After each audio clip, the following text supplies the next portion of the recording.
Hi there guys, it's Aaron here from Console Deals, back again with another on-camera video, where today I want to talk about a recent Nintendo Switch release, and that is a very special one because it's none other than Crash Bandicoot 4, It's About Time.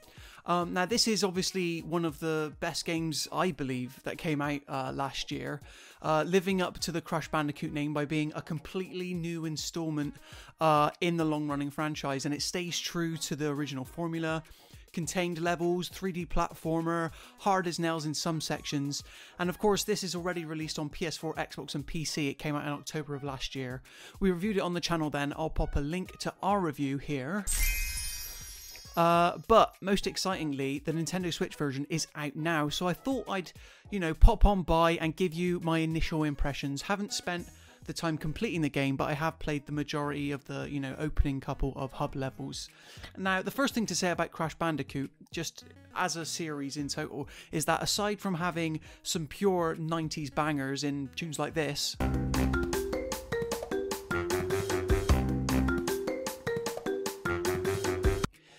it's definitely one of those games that isn't for everyone. I can see someone's getting really frustrated with these levels because specifically with It's About Time, they get very tough very easily, particularly if you are a collector of these games or someone with OCD that just can't bear to progress on to the next stage without having, all of the challenges completed. Because Crash Bandicoot 4 definitely leans closer to that side of 90s game design than something like, I don't know, first-person shooters from the 90s, for example.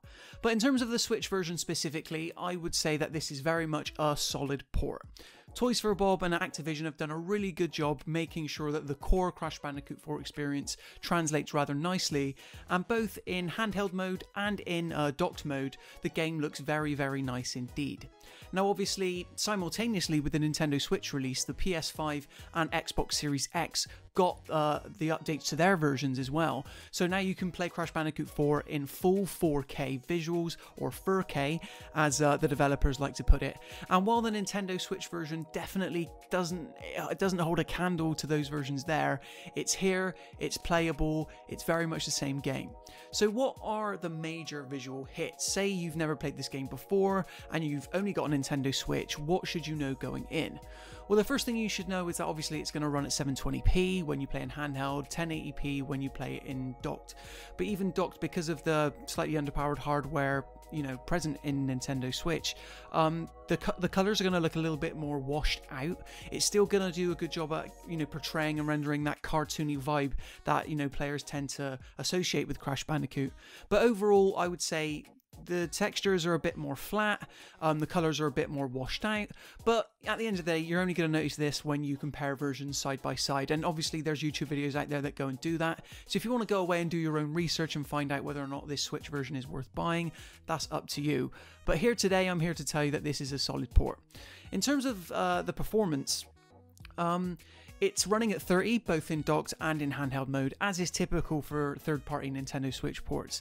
And what I would say is that this is a game where a lot tends to happen in-engine, on-screen at the same time, particularly in boss battles, right? Where you've got these epic, huge-scale fights against, one of these mainline villain characters. I think Engine is the first boss battle you play across. And just to give an example, he's manning this death metal drumming robot that you're meant to, dodge this, dodge that, all whilst flinging things back at him before running up to him, jumping, bashing. There's a lot asked of you. And it's quite cool that it's running all quite stably on the Nintendo Switch, more so than I would particularly think or thought of at first. Because although this is a game that isn't open world, it's full of contained levels, a lot is asked of it. And you can tell that the original developer, Toys for Bob, were really going for spectacle because the gameplay in many ways is so simplistic, so they really wanted to delight on the visual front. And that's all here on the Nintendo Switch version, but you're going to notice some artifacting around the characters, some jagged edges, and you might see some frame rate hiccups when there's a bit too much happening on screen. A good example is a barrel roll sequence, those classic Crash Bandicoot sequences where a lot you're being asked to run forwards towards the screen, not necessarily roll in some instances, while as you're being chased. And it's mainly in those sequences that I think you're going to notice a little bit of a frame rate dip, as I did, compared to the other versions. This is a full price game. I think it's only available digitally on the Nintendo Switch, so you can't even trade it in. If you buy a physical copy, you can't take it somewhere like Kex or Game if you're not happy with it.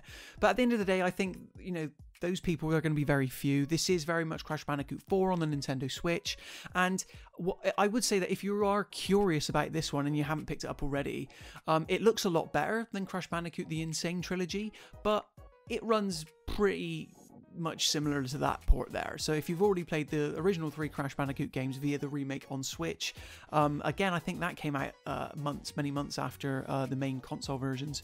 It's a shame we've had to wait so long for this on Nintendo Switch, but I'm pleased to report that the wait, for the most part, has been pretty much worth it, and hopefully you can see that in a lot of the gameplay footage that I've captured that I should hopefully be showing to you right now. So anyway, guys, have you picked up Crash Bandicoot 4 on your Nintendo Switch? Do you intend to? Are visuals, do they matter to you when it comes to Nintendo Switch games? I personally, I'm not one of those people, but I understand, you know, that it can be a major factor. For instance, I recently replayed Darksiders 2 on the Nintendo Switch just because I fancied it. It was on sale for the eShop. I knew it wasn't going to look quite as nice, but the convenience factor is always there with the Nintendo Switch, and something you can't really argue about. So if you like this video, do be sure to subscribe to the channel and like this video to see even more content like this. Got some very exciting things coming up. But until next time, thank you for spinning along, and until next time, happy gaming.